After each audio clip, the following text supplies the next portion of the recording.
Cool, cool. All right, we on. All right, Shalom. Shalom. I want to start off by giving all praises to Yahawah, by Hashem, Yahawashi, by Hashem, Qadash. Double honors to the apostles and elders at Great Millstone. Peace and blessings to the I can teach about the Mayan That's a sincerity and truth. It's the Great Millstone Dallas branch. Back at you once again with another historical lesson. We on Judges chapter 4. You know, and hey, Lord willing to be edifying, inspirational, and yeah, it's for who it's for. So you ready to roll, brother? Khan, I'm ready. All All right, right. so you can see my screen, right? Yep. All right, cool. All right, so we're gonna go ahead and get right into it.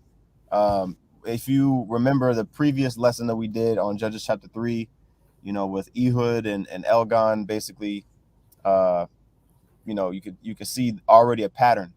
How Israel was on the basically on the bad side with the Lord, because obviously they were going into other gods, false idols of the surrounding nations.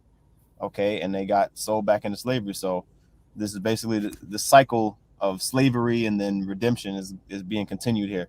Okay, and pretty much it's the same theme throughout most of the entire book. But this is Judges chapter 4 verse 1. It says, "And the children of Israel again did evil in the sight of the Lord when Ehud was dead." Okay, remember Ehud was the judge, the Benjamite that pretty much. Actually, I'm sorry. Let me go back, because we had one. He had his own verse at the end. Yeah, Shamgar. Okay, yeah. So Ehud and Shamgar were pretty much the two judges that were mentioned here.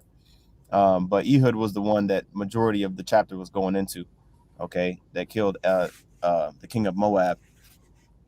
Okay, so after Ehud died, it said, and the Lord, verse 2, "And the Lord sold them into the hand of Jabin, king of Canaan, that reigned in Hazor, the captain of whose host was Sisera, which dwelt in Harosheth of the Gentiles." And the first thing that comes to mind when we read this story is the story of, well, I'll say a parallel story, or a similar story that comes to mind when we read this chapter is the book of Judith. Okay, because basically it was a similar situation. Okay, with the Holofernes, which is the captain of the Assyrians host. Okay, pretty much he came in and put hell on Israel. All right, and he was spoiler alert, by the way. He both of those men were slain by women. Okay, you got Sisera here, and then when you read the book of Judith, all right, Holofernes, who was the captain of the host of the Assyrians, he was also slain by a woman.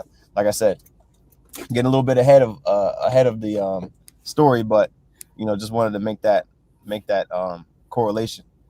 All right, now Canaan, it doesn't specify which of the Canaanites. It just says Jabin, the king of Canaan, who reigned in Hazor.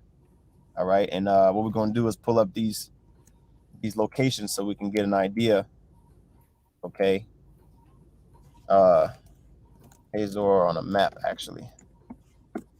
Oops. We can get an idea of where some of these cities are. I mean, it works different on the phone than it do on the what's the name. Might have to come back to it. Okay, see if we can try one more time. I had it pulled up on my phone, but now it's kind of pulling up scriptures. So we'll come back to it. So it says the king of Canaan that reigned in Hazor, the captain of whose host was Sisera. All right, now this man Sisera here, all right, he's the captain of the host, meaning he was the general of Jabin's army. Okay, it says he dwelt in Harosheth of the Gentiles. Now I want to get this word Gentiles real quick. It should be Nakar or Gar, one of the two. Let's see. Gentiles. Yep. Gawaya. Okay, so Strong's H1471, Gawaya. All right, that's where you get the term Goyim. Goyim is Gawayum. All right, the plural word of this word here. All right, which says nation, people, It says usually of non-Hebrew people. Okay, so the term Gentiles isn't just something that's new to the that just popped up in the New Testament. All right, this was a term that was used during the Old Testament to talk about either an Israelite foreigner or other nations. In this case, all right, it's talking about the other nations. Okay, it's like, as it says, non-Hebrew people. Okay, verse 3, and the children of Israel cried unto the Lord, for he had 900 chariots of iron, and 20 years he mightily oppressed the children of Israel. You see that? I was saying you noticed that when Israel start catching the most hell, that's when they lean on the Lord.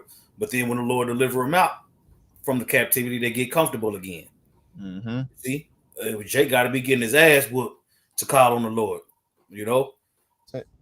It's always it's always when they're in danger. They never praise the Lord when they need to, but then as soon as they get in trouble, they want to call on the Lord, and the Lord come every time.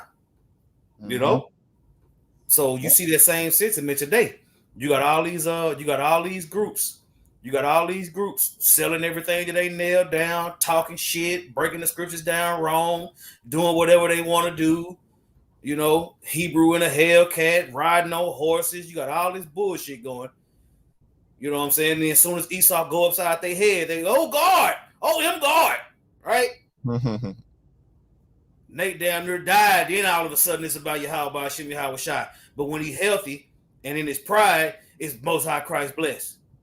Yep. You see? And we're going to see what happened with Sakari, because they keep on omitting Yahawashi little by little. So it's only a matter of time before they're not even mentioning Yahawashi at all, while they sell everything that they nailed down. So we're going to see how they deal with the threat of imminent death too, because they begging for it. Just like Israel. I want to say ain't nothing new under the sun. You always got niggas in Israel popping shit and being wicked. And then when they start getting their ass whooped, then they want to call on the Lord. But they got all these excuses when they in their mirth. Go ahead. Yep. This is Hosea chapter 5, verse 15. Okay. It says, I will go and return to my place until they acknowledge their offense and seek my face. Okay, and that's pretty much what the Lord's doing, man. Okay, with this situation that we're reading here in Judges, and even in recent times, man, the Lord is pretty much hid himself from the wicked of our people, okay, until we repent, right? It says, in their affliction they will seek me early.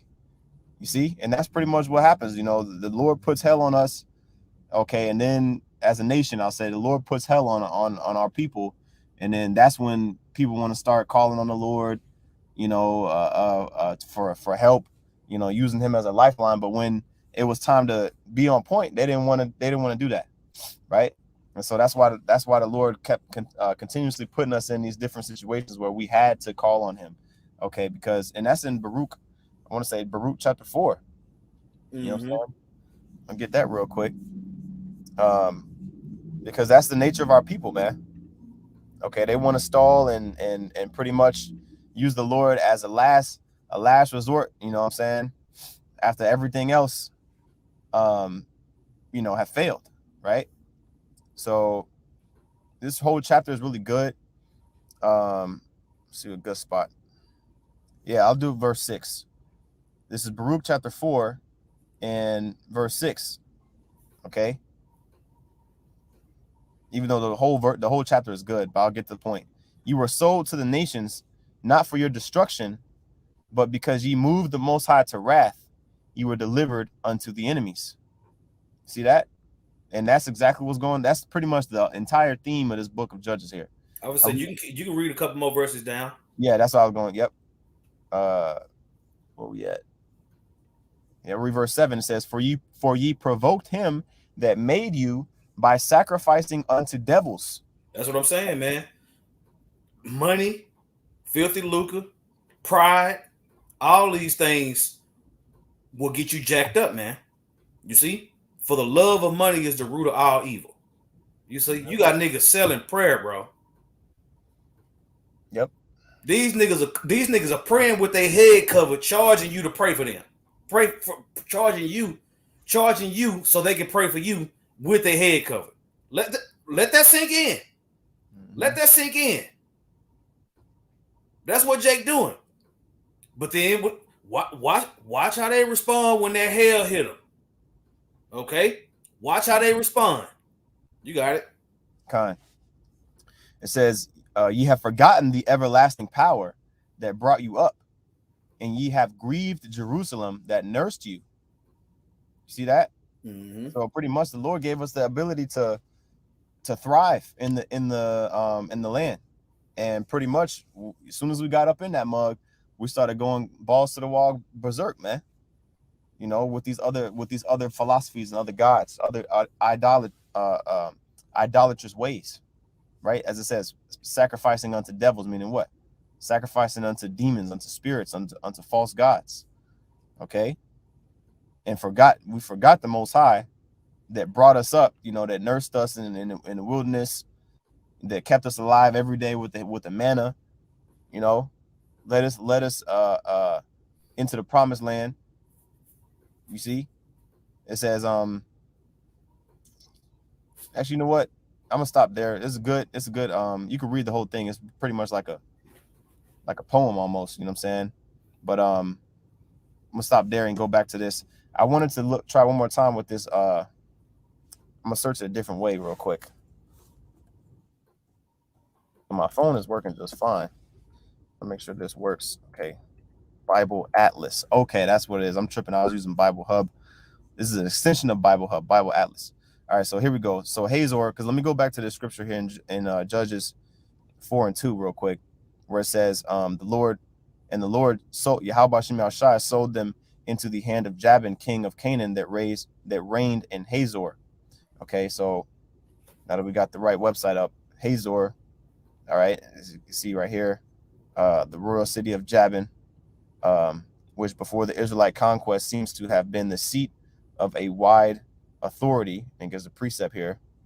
It says it was taken by Joshua, who exterminated the inhabitants, and it was the only city in that region which was destroyed by fire. It says at a later time, the Jabin dynasty appears to have recovered power and restored the city, as you can see in Judges 4:2. So Joshua actually conquered, and this is the thing, you know, I don't want to go too fast because we're already in chapter 4 on this, but if you remember, chapters 1 and chapter 2 pretty much talks about how we fumbled the bag, you know what I'm saying, so to speak, because the Lord allowed us to take over these cities, right? Hazor being an example. All right, this is a city here above the Sea of Galilee, which is somewhere north.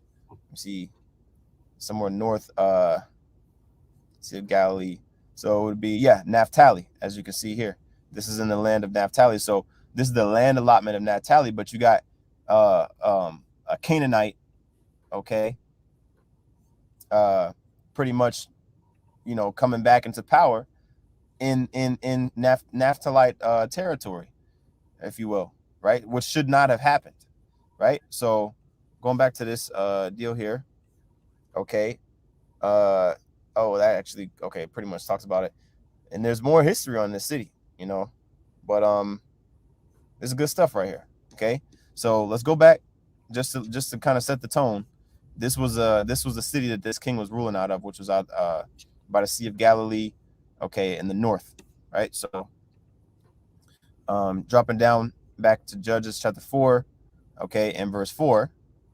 Well, let me read verse 3 again. It says, in the children of... Can you go back up to verse 2 and get that word sold? Okay, Con. See what come up. All right. Sold them. Strong's H 4376 Makar to sell,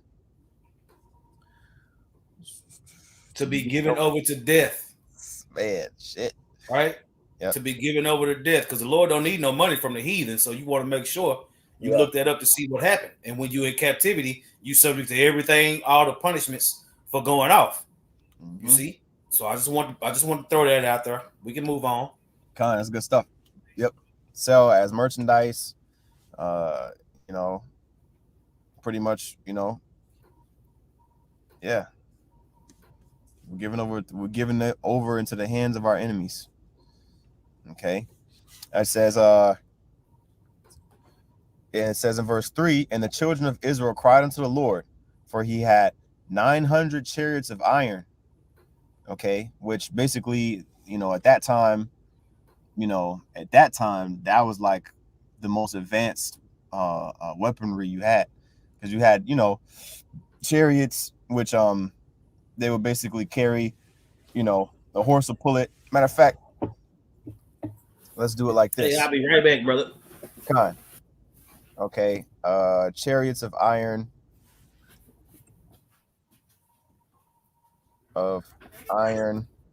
in the Bible. You can only describe stuff with your words so well.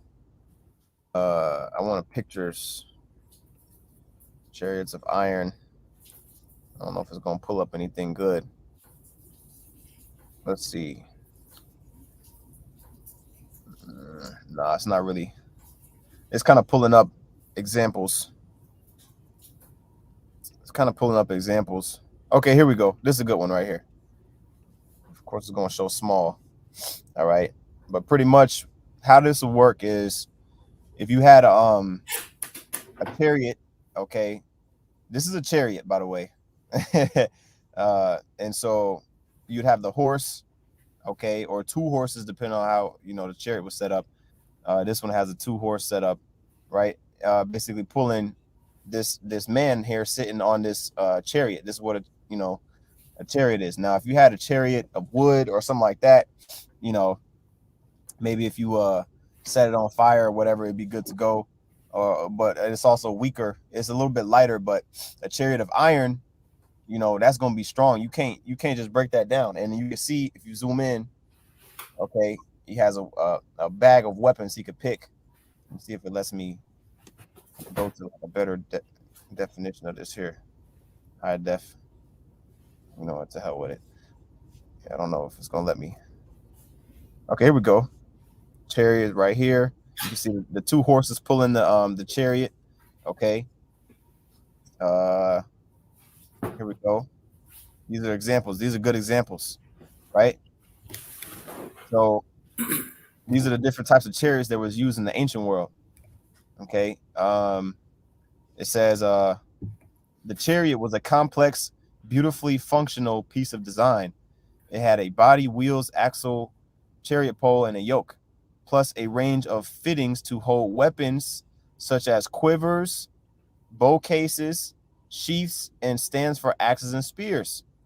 It says wood was the main element used since it combined strength. This is women. This is from womeninthebible.net. Okay, it's probably a reference to this chapter we're going into. Okay, it says since it combined strength and lightness, there were special types of wood. Okay, so on and so forth. It says the chariot was difficult to manufacture. Okay, and it could only be produced by countries with the right resources and skilled craftsmen who knew what they were doing. Let's see here. So that's pretty much. I want to see if it says anything on like the actual like iron ones. You know what I'm saying? It doesn't appear to show too much of that. Okay, here we go. Okay, here we go. This is reference to what we're reading right now. It says during the period of Judges, only the great armies were able to maintain chariot squadrons. So that's this would be like how Esau has his fighter jets and stuff like that. Like that's pretty much the most advanced tool that he has, because he can put a missiles or whatever he wants to put on them jets and drop bombs anywhere he wants. Of course, they have like the missile self-guided missiles as well, but a lot of these most advanced technology that Esau uses are on his jets. So but at this time, this was the most advanced thing that they had, which is chariots of iron, right? So it says let's see here, the only mention of chariots is the great battle between Deborah and Barak. Here the 900 iron-wheeled chariots of the enemy were worse than useless in the quagmire bottom. Okay. So I guess like that was like a show of power, you know what I'm saying? But we're gonna read into this. Okay, we're gonna read into this. They kind of downplayed the iron wheel chariots, but really shit. I mean, if you had iron wheel chariots, those are like stronger, you know what I'm saying? Because it says they mightily oppressed Israel for 20 years. So they did work for 20 years until the Lord answered the prayers of Israel. All right, but it took them 20 years to pray unto the Lord. You know what I'm saying? To turn unto the Lord, 20 years of oppression. So they you worked. see, every time Israel go off, the captivity is longer. First it was 8, then it's 18, now it's 20. Yep. You see, and Jake still don't get it because we only in chapter 4. Yeah, kind. Yep. Go ahead. Yep, just wanted to get some of that backdrop on there. So it says, verse 4, and Deborah, a prophetess, the wife of Lapidoth, she judged Israel at that time. Okay, now we're gotta get some words now. Okay, first one we're gonna get is Deborah. Okay, Strong's H1683, Dabawara. Okay, Dabawara. It says, oh, B, that's cool. Let's see, strong, same as this word, Dabawara, which means a B. Okay, that's cool. I didn't know that. It says, a prophetess who judged Israel. And we don't have too many notes on her. Let's see, but the word Dabarayum is bees. You know what I'm saying, like a swarm of bees or wasps. You know what I'm saying. The Hebrew word, however, is a noun of unity. Okay, good to know. So she rallied the troops. Okay. Now the other word I want to get is prophetess, which this might ruffle some feathers. Okay, but the word prophetess is Naba Ya'ah. Okay, prophetess. You see, it only comes up 6 times. Okay, an ancient type endowed with the gift of song. Let's see here. I'm looking for where it says the wife of a prophet. There we go. Okay, it says a prophetess, or generally an inspired woman. Okay, so because people use that term prophetess in the Christian church as if the Lord is dealing with women to prophesy and break down the scriptures and preach and teach, you know, as the prophets did, you know, in the Bible. You know what I mean? With that same level of basically as if, you know, a woman and a man have the same level of authority in the spirit, which that's completely off. Okay, the proper word usage of the word prophetess is a you can see the wife of a prophet. The wife of a prophet. Yep, a prophet's wife. Okay. Then you have a situation where you have a woman that have a dream, and she tells the dream to her husband so he can interpret it. That's another example of a prophetess. Yep. Yeah, but ain't no the Lord wouldn't send a woman out to the battlefield. You see what I'm saying? Now he put the spirit on Deborah to lead Israel as an insult to Israel. You know what I'm saying? The Lord was upset with Israel. That's how she got her position. You know, so you got to keep that in mind. So when people start talking about what about Deborah, when you go to Hebrews 11, it refers to Barak. You see what I'm saying? So you want to make sure you get an understanding on what how the Lord deals with women and how the Lord deals with men. That's right. That's right. Okay, so let's go back here. Just want to get that. Okay. As a side note, I will say you hear about the book of Esther, but who was the man? Mordecai, her uncle. You see? So it's always going to be a team effort when a woman is involved. You know what I'm saying? Women ain't built for war. Nah. But they're all righteous women. Right. You know? At that time, yeah. You know what I'm saying? More so than now, especially. You know? And that's why I brought up the example of Judith. You know what I'm saying? Judith was widow, you know what I'm saying, that the Lord used to deliver Israel at that time. Yeah, and don't get it twisted. Women kill men all the time. Mm-hmm. So, you know what I'm saying? It is what it is. Mm-hmm. Kind. Yep. But most of the time they do the setting up. You know what I'm saying? They'll set somebody up, which we're gonna see how this plays out. Right? It says verse 5, and she dwelt under the palm tree of Deborah between Ramah and Bethel and Mount Ephraim, and the children of Israel came up to her for judgment. All right. Now Mount Ephraim, we're gonna use our tools. Let's see where that was. Let's see where that's at. Okay. You see here, this is Mount Ebal, also known as Mount Ephraim. Okay. And pretty much this where she was at. Okay. Israel was getting judgment, or excuse me, getting counsel from her. Okay.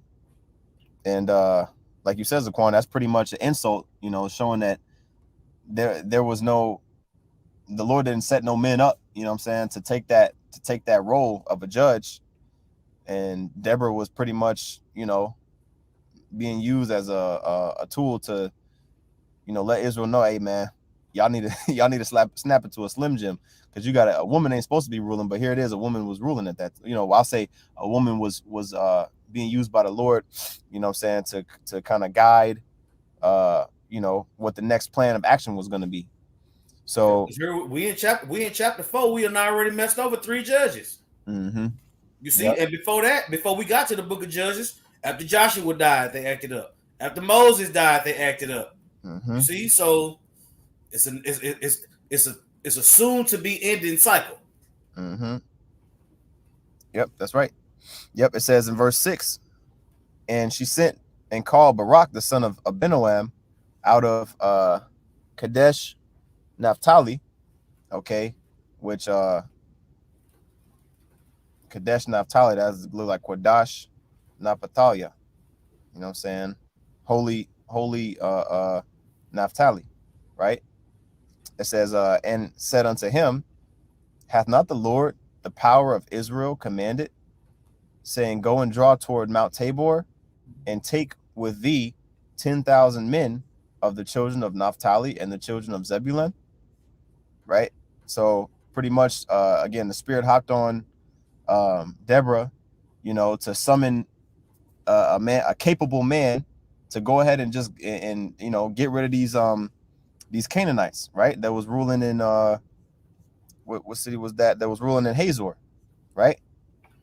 And let me go and see where Mount Tabor is at for reference sake, which yeah, Mount Tabor.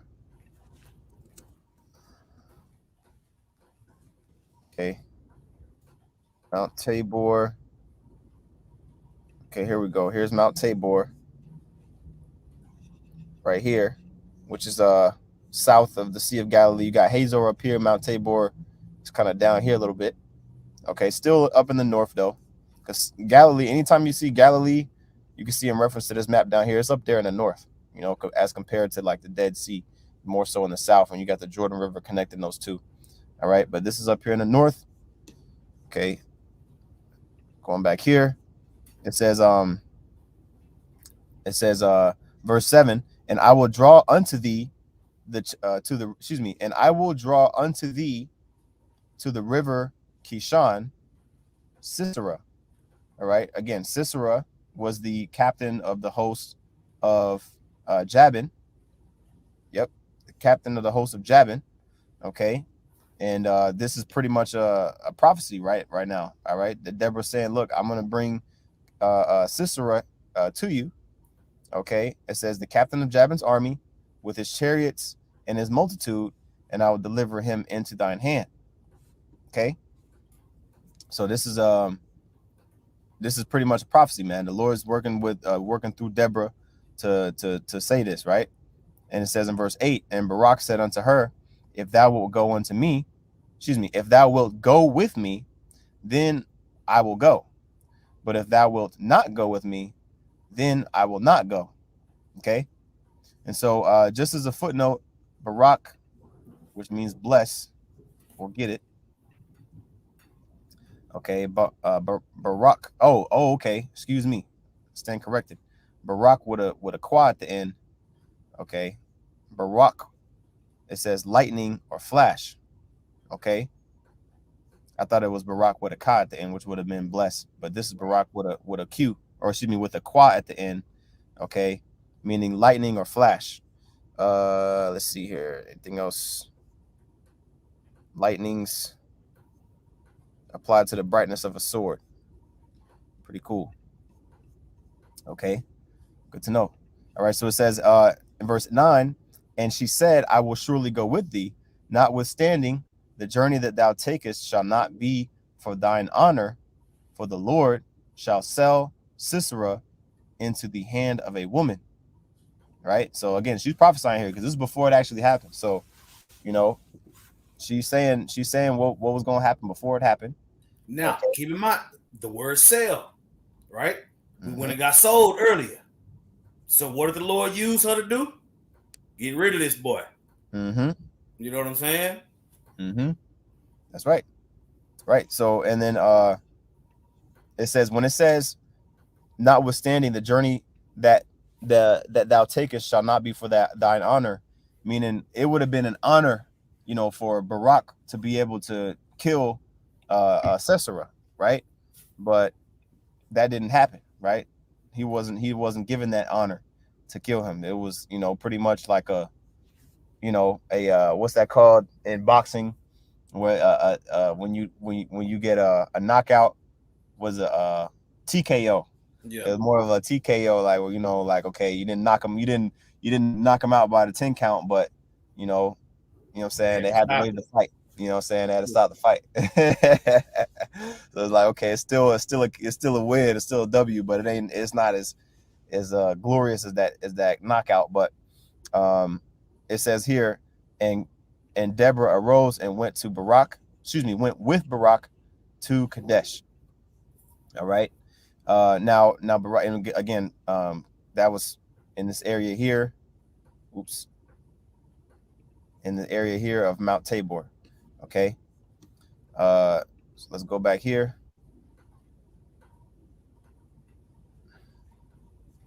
Okay. It says, and Barak called Zebulun and Naphtali to Qadash and went up with 10,000 men at his feet, and Deborah went with him. Okay. So this was a situation that, again, this was before Israel was like fully united, you know what I'm saying, under David. Like how they were when we was in the wilderness, like all 12 tribes was in the wilderness together.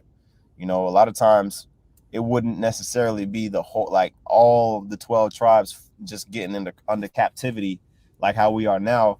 During these times, the Lord will sell, you know, a group of tribes into captivity, into slavery, or at times it could be the whole nation. But, you know, in this situation, Hazor was the stronghold, which was located in Zebulun's and Naphtali's, you know, land allotment area. Okay, so that's you know kind of how they dealt with that situation. And then I'm gonna go ahead and get this precept real quick in Hebrews chapter 11. Okay, because Barak is mentioned here. All right, in Hebrews 11, where it talks about, you know, the faith of different individuals in the scriptures, right? So this is Hebrews chapter 11 and verse 32. It says, and what shall I more say? For the time will fail me to tell of Gideon and of Barak and of Samson and of Jephthah. Judges.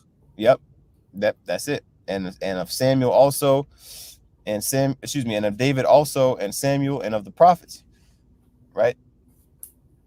And so that's pretty much, you know, putting all these men in the category, like the elder said, of judges, man. Okay, and so you know, just want to throw that out. Okay. Keep reading. Yep. Oh, okay. Keep reading the Hebrews. Okay. Yep. Yeah, read another verse or two. Yep. All right. Continue on in verse 33. It says, who through faith subdued kingdoms. Okay. Wrought righteousness, obtained promises, stopped the mouths of lions, quench the violence of fire, escape the edge of the sword. Okay, it says all these things are coming. You see, Mm-hmm. they were brought through all those things through the faith, but all these things are coming for us nowadays. You see, ain't nothing new under the sun. And eventually, we all gonna be under the threat of imminent death for bringing this truth out. You see, Right. And without faith, it's impossible to please the Heavenly Father. So when he goes through this roster, when he goes through this lineup, we can go back into all these different accounts. You know what I'm saying? It's like if you take this chapter and everybody named in this chapter, you can go back into the history and see how the Lord dealt with them. You know, that might be what we do after Judges. You know, just go through this whole chapter, go through that whole roster, and each week we can do a lesson on each one of our forefathers and foremothers. Mm-hmm. You see, which is typically what we're doing now without using this chapter. But I guarantee you, this chapter is gonna come up with this particular chapter in Hebrews can come up with whatever lesson you're doing. Mm-hmm. You got it? Yep, that's right. That's right. Okay. Let's see here. All right, going back here to Judges chapter 4 in verse 11, it says, and notice the pill crow here. Again, shout out to Tazama. All right, which is basically like a new paragraph. All right, or showing you a change in the flow of the topic. Right. This is kind of like, you could say, like a footnote. All right, because it's going to come into play later on. But it says, now Heber the Kenite, which was of the children of Hobab, the father-in-law of Moses, has severed himself from the Kenites and pitched his tent in the plain of Zanaim, which is by Qadash. Now, as the scriptures say, as a matter of fact, I'm gonna get that real quick. Oops, get that real quick in what is that in Proverbs 20? Man, this raining pretty good out here, boy. Man. Mm-hmm. Let me see. Or is it Proverbs 16? No, it's in Proverbs. What you looking for? No, I'll get this one here. Proverbs 16:1. The preparations of the heart and man, and the answer of the tongue is from the Lord. You know, and so pretty much the first part of this verse, the preparations of the heart and man, okay, comes from the Lord. So the Lord caused this man, Heber the Kenite, okay, to go down, you know, to the plain of Zanaim, which is by Qadash, which again, which is in this area here, okay, of Mount Tabor, okay. It says, and they showed that Sisera. Now keep this in mind, all right. It says, because it's going to come into play later, okay. It says, and they showed Sisera that Barak, the son of Abinoam, was gone up to Mount Tabor. Again, Mount Tabor, located here. All right. We got Hazor located up here. Okay, in this area in the north. It will be located in this area right here. Okay, north of the Sea of Galilee. All right. It says in verse 13, and Sisera gathered together all his chariots, even 900 chariots of iron, and all the people that were with him, from Harosheth to the of the Gentiles unto the river of Kishon.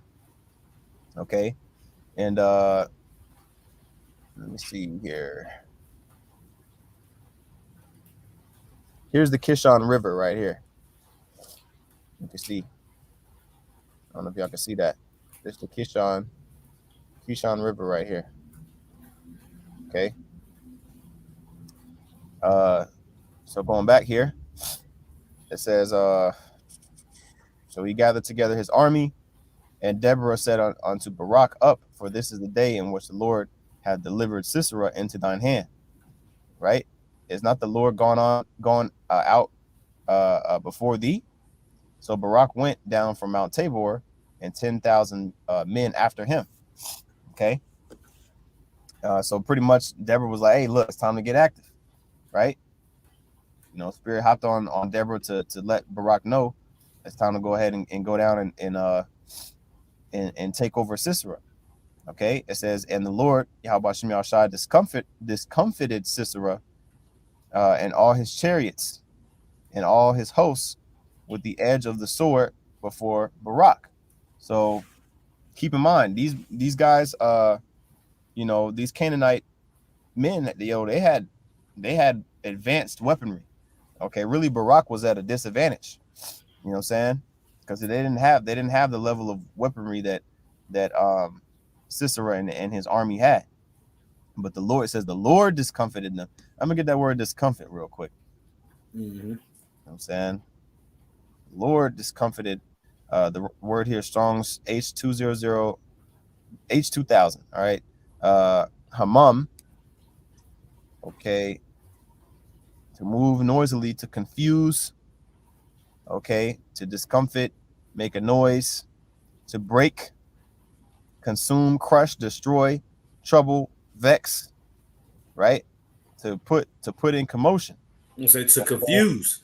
Yep. You see, I would say you see in the Lord's army that's supposedly led by a woman, you know, which would be confusing. You know what I'm saying? Oh man, they got a woman at the head. Mm-hmm. You see, their numbers are small. They got a woman at the head, but the Lord was still moving. You know. Mm-hmm. Yep, that's right. Yep, to move noisily, to discomfort. Okay, and it's used in other verses too. You know what I'm saying? It's used in other scriptures. You know what I'm saying? But just want to get that real quick because it was the Lord that did that.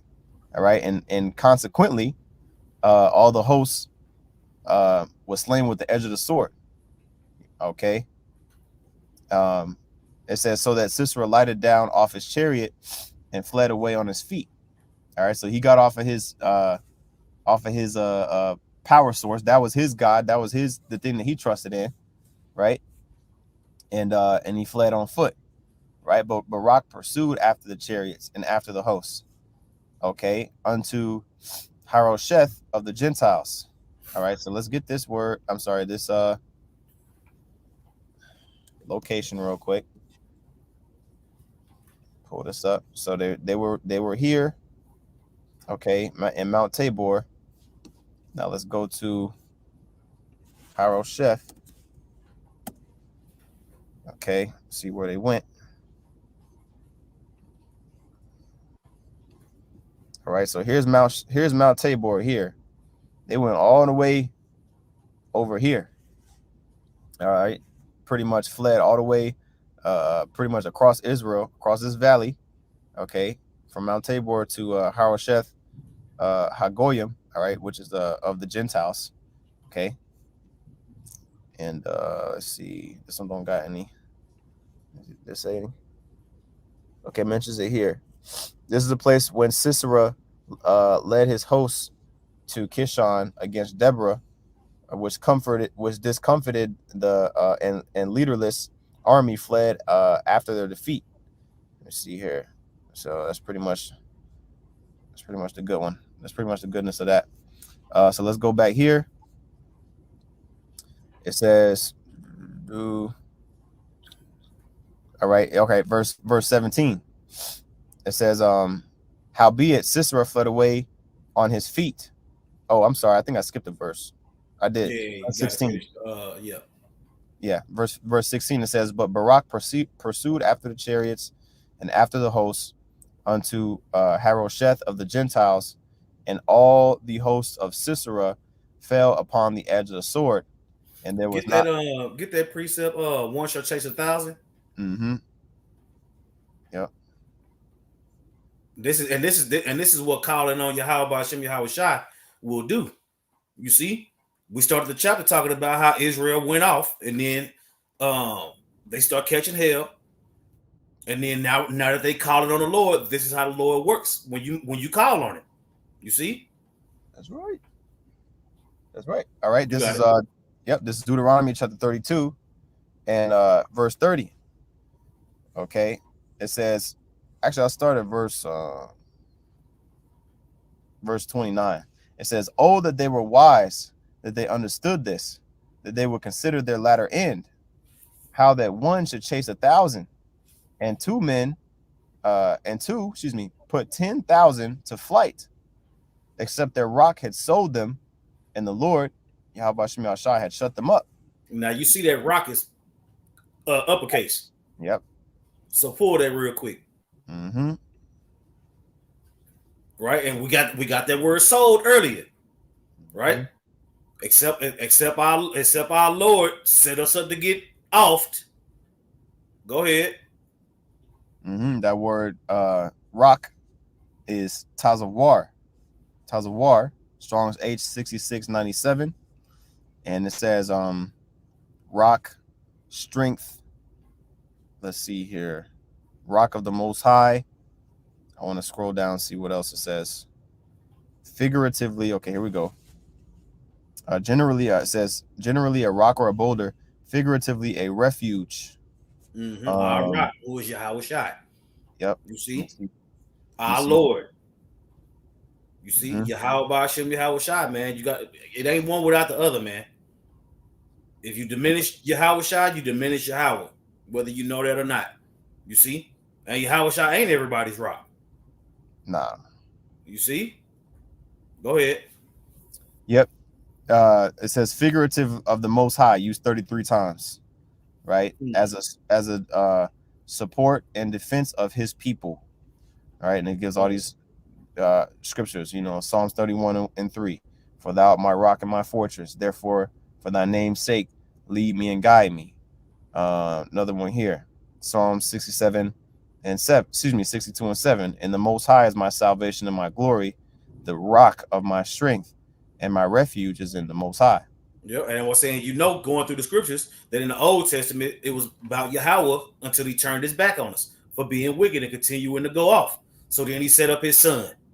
You see? Because it refers to Yahawah as a rock. It refers to Yahawashi as a rock. You see?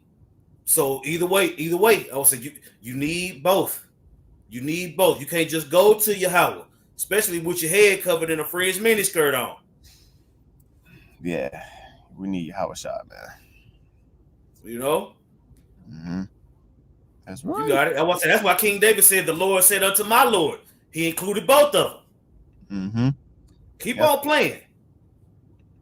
Keep on playing. Okay.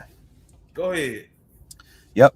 So it says, verse 31, Deuteronomy 32:31, it says, for their rock, lowercase, is not as our rock, uppercase. Right? So in the difference there, like lowercase g and capital G. That's basically what it's saying. What it's saying, you could say for their God, their gods is not as our power, right? Yahawah Shem Yahawashi, you know, of course, is superior to the false gods of these other nations, right? So it says, for their rock is not as our rock, even our enemies themselves being judges, you know? So going back to this here in Judges 4 and verse 16, it says, and there was not a man left. All right, so they ended up, you know, chasing them all the way across Israel, slaying them, all right, with their iron chariots. And they big numbers. Yep. So it says verse 17. Howbeit Sisera fled away on his feet to the tent of Jael, okay, the wife of Heber the Kenite. Now remember, that was mentioned here in where was that? In verse 11, Heber the Kenite. Okay, how he just so happened to you know, leave his company of you know, the Kenites, you know, in their area, and went out to the plain of Zanaim. Okay, and pretty much, you know, this man Sisera was led to Heber's wife tent, right? Just so happened to turn into her tent, as you can see here. Verse 17 again, it says in the middle, for there was peace between Jabin the king of Hazor and the house of Heber the Kenite. All right, so they had like a, you know, he thought he was safe because, you know, there was peace there. Heber the Kenite was not an Israelite. He was you know, pretty much of the father. He was of the descendant of the father-in-law of Moses, which the father-in-law of Moses was not. They were, you know, they were not Israelites. Okay, Zipporah and all them, you know, they weren't Israel. Midianite, right? Yeah, I believe so. I believe they were Midian, you know. And so it says here, and Jael went out to meet Sisera and said unto him, turn in, my lord, turn in to me.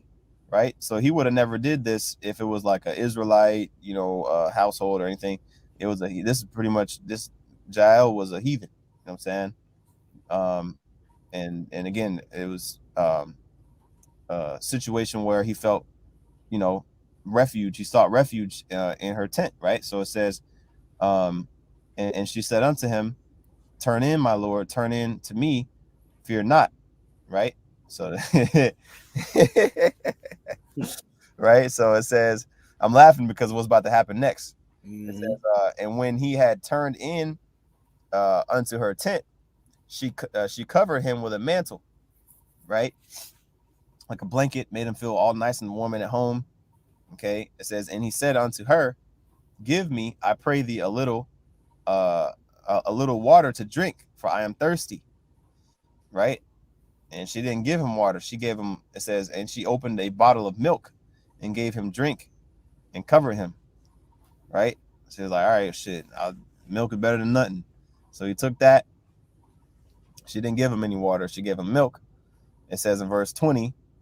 All right. And pretty much, this, it doesn't really say, but in this chapter, it says in the next chapter, pretty much he ended up going to sleep. You know what I'm saying? After this verse, in verse 20, it says again, he said unto her, stand in the door of the tent, and it shall be when any man doeth come and inquire of thee and say, is there any man here, that thou shalt say no. So he's just like, hey, look, do me a favor. Obviously I'm seeking refuge in your tent right now. If anybody comes, because he knew the day that he was getting chased. He's like, look, if anybody comes and says anything to you, like, hey, did you see anybody? Tell them no.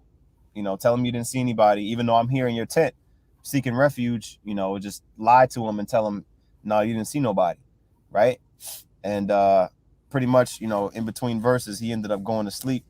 Right. And, she knew he was seeking refuge. Right. So what happened is verse 21, it says, then Jael, Heber's wife, took a nail of the tent. You gotta have nails in order to pitch a tent, right? It says she took a nail out of the tent and took a hammer in her hand and went softly unto him. All right, she went up quietly, okay, and smote the nail into his temples. All right, it says, and fastened it into the ground. Ooh, you see that? Man. Okay.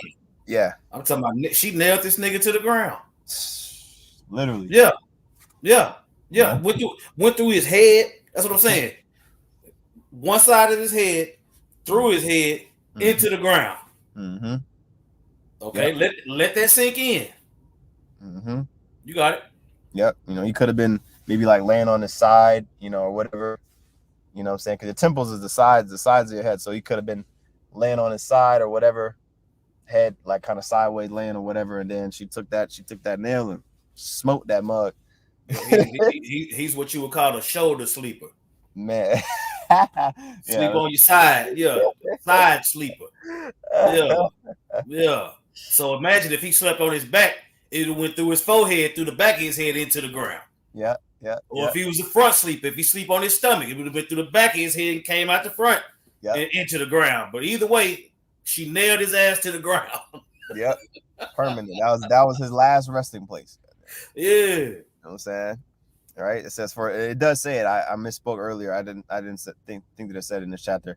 It does mention how he was asleep and tired. You know what I'm saying? Because imagine you would be tired too if you had to cross from over here all the way over here. It didn't say how long it took, but I'm sure he was tired as hell by the time he finished. Just say that 10 miles. Okay, so probably about 15 miles between this place Harosheth and Mount Tabor. So you probably traveled about 15 miles. So if you ever did a 5K mile run, that's a little bit over 3 miles, if I'm not mistaken.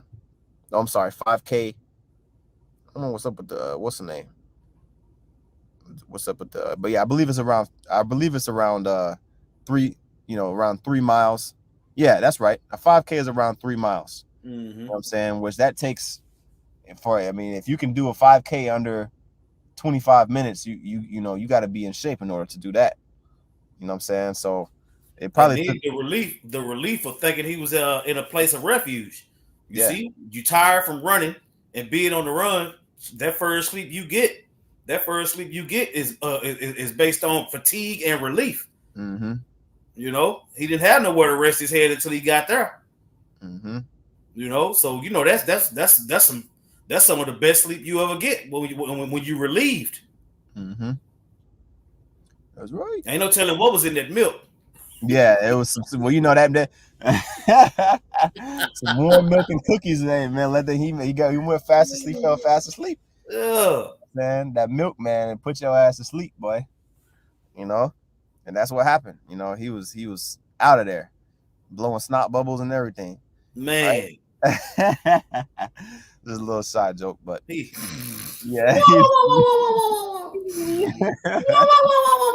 Dead. Yeah, he went from dead sleep to dead. Yep. So resting with his fathers. He went from resting in the tent to resting with his fathers. Yeah. Man. You know. So verse 22 it says, and behold, as Barak pursued Sisera, Jael.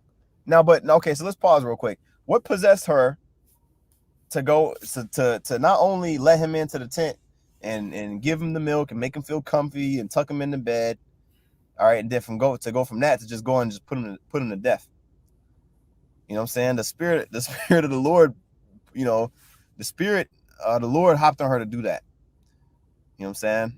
Yep. That's not just no normal thing. You let somebody, because especially back then, you let somebody into your home, you protect. Like, look at the situation with Lot, you know, in Sodom. You know what I'm saying? When them angels came and pretty much lodged with him that night, you know, he was basically ready to protect them angels with his life. He didn't know that they were angels, but you know, he was ready to protect those men, you know, at all costs. He was like, man, shit, I'll give up my daughters before I let these angels, you know, I'm sorry, these men who were angels, but before I let these men be turned over to these individuals, that, you know, the ones that were trying to break into his house and stuff, right? So just going into the customs back then, if you let somebody in your house or in your tent, whatever you want to call it, you know, that's a refuge. You know what I'm saying? That's a place of refuge. So he felt safe, but then she turned around and killed him. Check this out. I got the commentary, the Bridgeway commentary in the Masor app. Okay. Right. It says Sisera escaped and looked for safety in the tent of his friend Heber, but Heber was not at home, and Sisera did not know that Heber's wife Jael was on the side of Israel. Once Jael had made sure that Sisera was soundly asleep, she killed him. The Israelites' victory that day gave them the confidence and courage to fight on till they destroyed the power of the enemy to enslave them. You got it. That's it. You see? And so let's go here. Okay. Let's go here. In verse 22, it says, and I beheld, and behold, as Barak pursued Sisera, Jael came out to meet him and said unto him, come, and I will show thee the man whom thou seekest. And when he came into her tent, behold, Sisera lay dead, and the nail was in his temples. You see? So that lets you that right there lets you know, okay, that again, Jael, which let's get her name real quick. Okay, she was on the side of Israel, man. Even though she was not an Israelite, she was on the side of Israel. Okay. Strong's H3278. Yael. Okay, Yael. Mountain goat. Wife of Heber. Mountain goat. Good to know. Perhaps, in Ibex. I don't know how to pronounce that. I think it's I don't know how to pronounce it, but you know, Ibex, the mountain goats that be climbing on the side of them, sideways on the mountains, they be having them, you know. So good to know. let's see here. Going back. It says, in the middle, it says, come and I will show thee the man who thou seekest. And when he came into her tent, behold, Sisera lay dead, and the nail was in his temples. See, so she already knew what time it was. You know what I'm saying? And that's how a woman can get you, man. You know, I mean, of course, this was a situation where the Lord delivered Israel, and it turned out to be a blessing. But that's how a woman can get you. Look at what happened with which we're going to end up getting, because we're in the book of Judges anyway. You know, Samson and Delilah. You know what I'm saying? That's more proof that a woman is supposed to be comfort. Yeah. You see, I will say even though his partner Heber, you see, he was going there because he had a partner there. Mm-hmm. But even though Heber's wife was there for comfort, she ended up killing him. You know what I'm saying? You ain't thinking. I will say that's why so many men die at the hands of women, because they not thinking like that. You know what I'm saying? This is my partner wife. You know what I'm saying? She gonna look out for me because he gonna look out for me. Yep. You know, every time a woman kill a man, it's a surprise. Yep. I don't know why, but it is. You know what I'm saying? And it ain't even like she lured him. It ain't even like she lured him in with sex or nothing. Yeah. She gave that nigga some milk and a blanket. Yeah. And a shelter over his head because he was running from Israel. Mm-hmm. You know what I'm saying? And even with that comfort, he got complacent and he got dead. Man. Yep. So that lets you know, right? It says in verse 23, so the Most High subdued on that day Jabin, the king of Canaan, before the children of Israel, because that Sisera, that was Jabin's right hand man.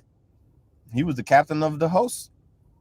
You know, so once Sisera got killed, you know what I'm saying, pretty much everybody else, well, he already had his whole army get you know, dusted off. But you know, it says in the verse 24, in the hand of Israel, and the hand of the children of Israel prospered, right? Because again, he didn't have any army really, you know, his mighty chariots of iron, that shit got taken away. Okay, it says, and prevailed against Jabin, the king of Canaan, until they had destroyed Jabin, the king of Canaan. Okay, so that's a beautiful testimony. All right, which when you read chapter 5, pretty much you kind of almost have to read those two chapters together, but you know, probably have to see how long we've been going. Yeah, we probably have to get that in another the next lesson. But pretty much when you read this chapter, this is a chapter that Deborah sings, okay, of this entire situation, and you know, it kind of gives a little bit more details of what, you know, what happened. But I mean, this is the account right here. You know what I'm saying? This is the account. All right, so let's see what comments we got on the comment board. Let me see. It reminds me of a tank. Oh, yeah, it was going into the chariots. Okay. Yep, it's good stuff, man. It's good stuff. Shalom, Akim Wazakwanya. Yep, hey, shalom. Yahawashi Masha Barakatham. But yeah, that's pretty much what I had, Zaquan. You know what I'm saying? That's the majority of it. I mean, you know, I want to go into chapter 5, but we already been kind of going for an hour, so. I mean, if you want to get a couple, you know what I'm saying? Yeah, if you want to get it, make a point. Yeah, if you want to make a point or just breeze through it. Yeah, I'm down. I won't read the whole chapter, but I'm gonna get a couple verses. You know what I'm saying? And notice at the beginning of the chapter, it's another judge set up. Israel going off. By the end of the chapter, they delivered. Mm-hmm. Notice that theme, man. You see, so when you correlate that to today, man, we in captivity, we catching hell, but the Lord has set up judges, starting through the spirit of power, Yahawah, Shem, Yahawashi, through the apostles and elders and bishops, a great millstone being the judges. You see, that's calling on the Lord, and those like-minded men and women calling on the Lord with them. You see, the deliverance is imminent, man. Yep. These things were written aforetime for our learning, so that we might have hope, man. God. That's what I'm saying. If the scriptures don't do it for you, then they don't do it for you, but they do it for us, you know. And call Halal Yahawah Shem Yahawashi, man, for opening us up to this understanding. That's right. Let's get. I'm trying to see where I want to stop, but I'll just stop at verse stop give at him a verse. prelude. You know what I'm saying? Give him a Yeah. tease. Yeah. And then Lord willing, we'll be able to get together Monday or whatever day the Lord allow to continue. Yeah, because pretty much this is a common theme. Like, you know, you can see here titled "The Song of Deborah and Barak." I had Exodus 15 pulled up. This was a common theme. Whenever the Lord would you know, bring deliverance to Israel, you know, it's common to sing songs. You know what I'm saying? The Song of Moses, you know, whenever Israel was delivered, you know what I'm saying, from the Egyptians, you had David singing songs to the Lord. You know, this is a common thing. You know, this really what psalms and hymns are pretty much that. See, but where the Christian church takes it out of context, that's all they do is just sing songs and hymns and clap their hands, and they don't go into no breakdowns of prophecy. You know, and so this is one of those psalms. Okay, you could say it is, you could pretty much say it's like a psalm. Right, it says, then sang Deborah and Barak, the son of Abinoam, on that day, saying, praise ye the Lord. Now this is a prayer, you know what I'm saying? This is a prayer, prophecy, you know, all that in the form of a song, right? It says, praise ye Yahawashi for the avenging of Israel, because again, this was a 20-year thing. So imagine from 2004 up until 2024, who was president in 04? What's your boy name? Bush. Yeah, Bush. So going back to when Bush, didn't he get elected two terms? Going back to the beginning of Bush's election, or excuse me, the beginning of Bush's second term up until now, you know. You know what I'm saying? That's a long ass time. You know what I mean? Right. So that was a great deliverance. It says, "Hear, O ye kings." Hold on. Let me reverse 2 again. Praise ye the Lord for the avenging of Israel, when the people willingly offered themselves. Okay. Again, this was the Naphtalites and the Zebulonites, you know, they went out and they did their thing, you know what I'm saying, to go up and smite the host of Sisera. It says, "Hear, O ye kings, give ear, O ye princes. Even I will sing unto the Lord." Okay, I will sing praises unto Yahawashi, the power of Israel. And that's what we should be doing, man. Well, that's what we're doing right now in the spirit. You know what I'm saying? That's what we're doing right now in the spirit. You know, Isaiah chapter 19 goes into that. You know, Revelation chapter 14, okay, goes into that, singing the song, all right, that only the 144,000 know. Okay, that's ultimately praising the Lord, okay, through doing his work, man. Okay. And you know, Barak, he did the work. You know, what we're doing is we're doing the work. See, when we say doing the work of the Lord, you know, of course we think about, you know, doing videos and going out to the highways and byways, but this is a spiritual battle. So we're still in war. We still got, you know, that warrior like mentality, man. You know, when we do these lessons and we, you know, we edify the body. And when you go into that breath that the Lord breathed on the dry bones, it goes into giving them that prophetic warlike energy. You see, bringing these prophecies out is war, you know, in the spiritual sense, like you're saying, it's back you up. Yep. And let me see how long this is, man. It's good stuff, man. I'm gonna read a couple more verses. Okay, it says in verse 4, and now this is when they start getting into the prophecy, because this is kind of like almost like what is that in Numbers? Is that Numbers 28 and with Balaam? You know what I'm saying? Pretty much, you know, that prophecy that he said that he had, you know, whenever he was sent to curse, he actually ended up, you know, blessing Israel, and he started prophesying.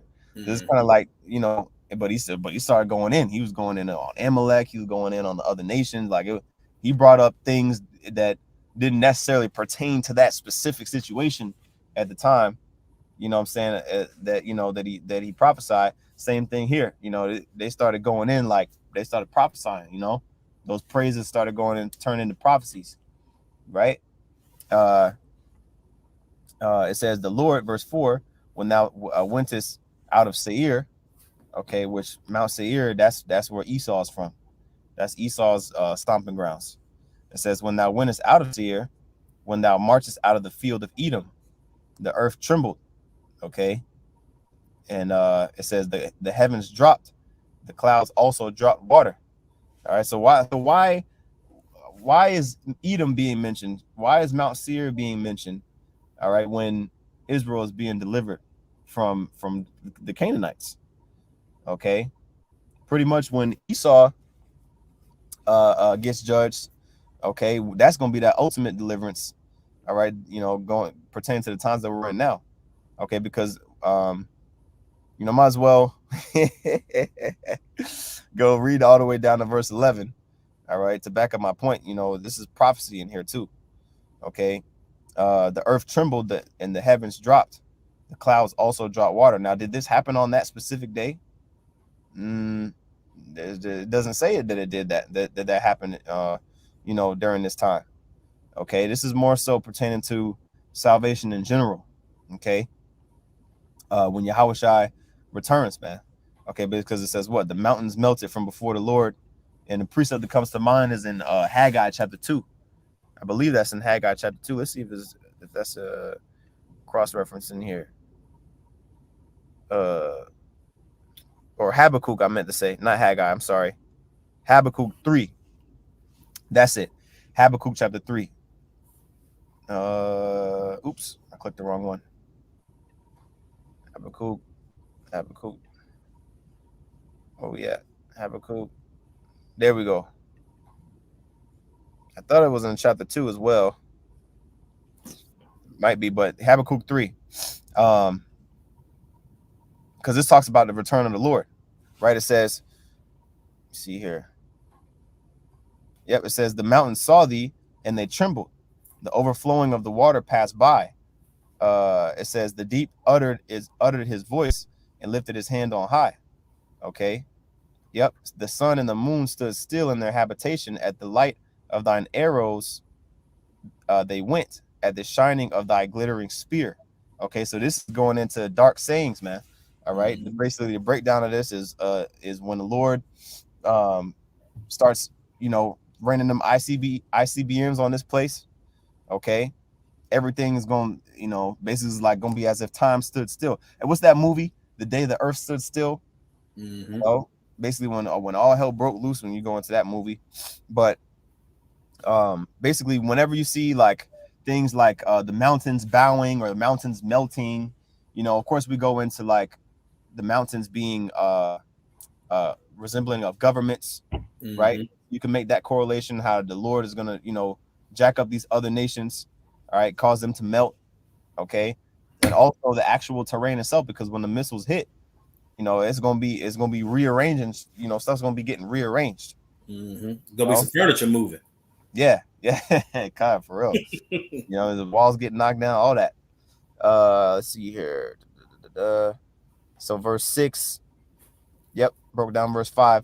Verse 6, it says, you know what, man, you know, I don't want to take away all of it. I don't want to take all of that, because we're gonna go for another 30 minutes breaking down, going all the way down to verse 11. I think that's a good teaser, like you said, Zaquan. You know what I'm saying? I'm gonna leave it right there. You know what I'm saying?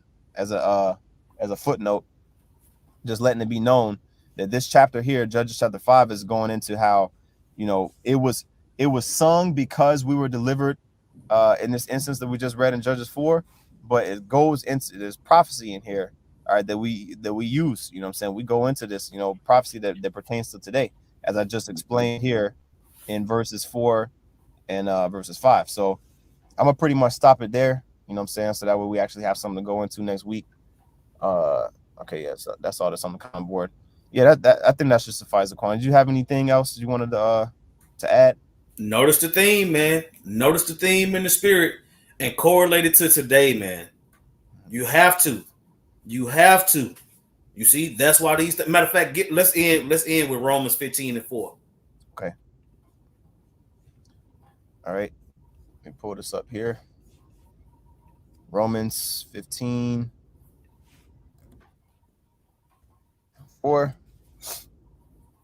says, Romans 15:4, for whatsoever things were written aforetime were written for our learning, that we through patience and comfort of the scriptures might have hope. That's what I'm saying, man. And you can tell these other groups, they use the scriptures for their own gain. They don't use the scriptures for patience and comfort and hope. Right. You see, we do. That's why we go into the history. That's why we go into all these different accounts. You see, to let us know how it was done back then, to let us know how to deal when it comes upon us, because it is coming. You know? Right. So yeah, you can go ahead and close us out, brother. Khan. Yep. Hey, so we're gonna get into that Judges 5 next week. Atha on Monday, if the Lord allows. With that, Lord willing, this is edifying. I want to give all praises, honor, and glory unto Yahawah, Bahasham, Yahawashi, Bahasham, Qadash. Double honors to the apostles and elders of the great millstone, and peace and salutations to the elect. Shalom. Shalom.